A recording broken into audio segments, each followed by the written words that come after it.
Assalamualaikum. Alaikum salam. Bismillah kemuliaan. Awal persembahanku kuari kiri kanan. Maaf abu ibu. Aktiviti pedo zaman. Satu abad seradu sejarah.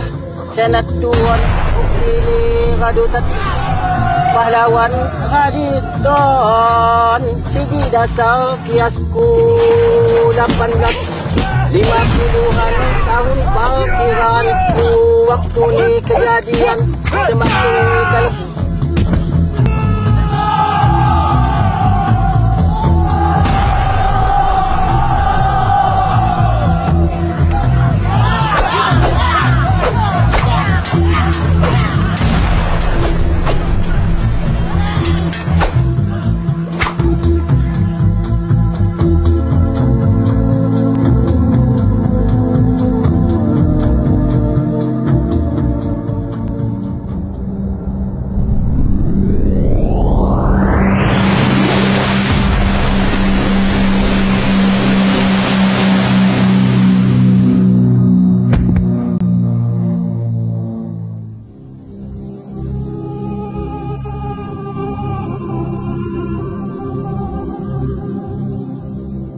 sudah kita ketahui bahwa tujuan utama dari kedatangan bangsa-bangsa Eropa ke Indonesia adalah mencari rempah-rempah seperti pala, cengkeh, dan lada yang mereka butuhkan di Eropa.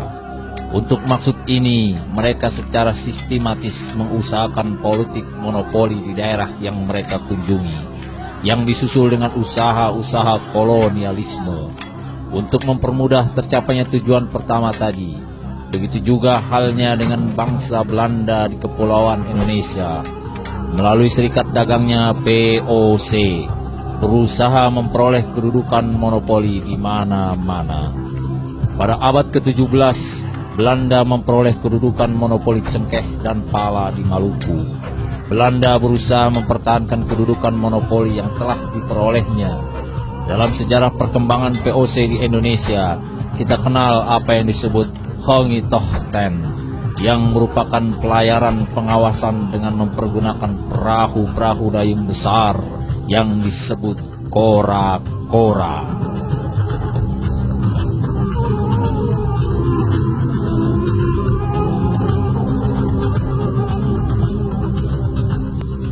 Ketika Raden Intan I wafat pada tahun 1828, yang menggantikan beliau adalah putra sulungnya Raden Imba II guna memegang kendali pemerintahan.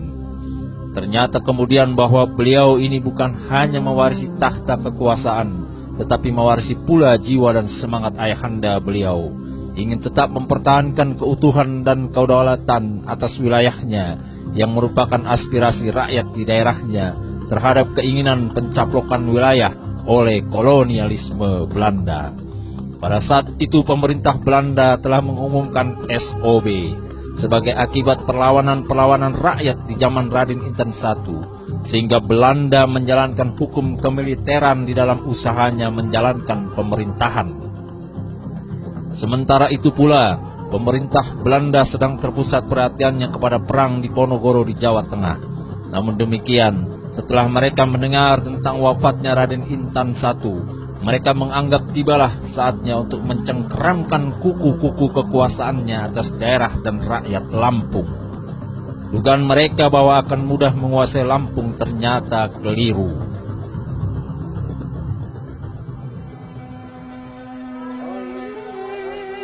Masa kecil Raden Intan II penuh dengan pendidikan agama yang cukup dan mengenal sistem pemerintahan berdasarkan adat istiadat Lampung dan pemerintahan sendiri.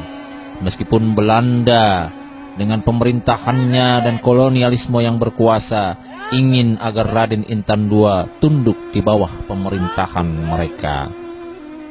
Asal-usul keturunan Raden Intan II berdasarkan penelitian-penelitian yang pernah dilakukan, didapat bukti bahwa Raden Intan II gelar Kesumaratu yang berjuang melawan Belanda pada tahun 1850 sampai 1856 masih merupakan keturunan Fatahillah yang terkenal pula sebagai Sunan Gunung Jati.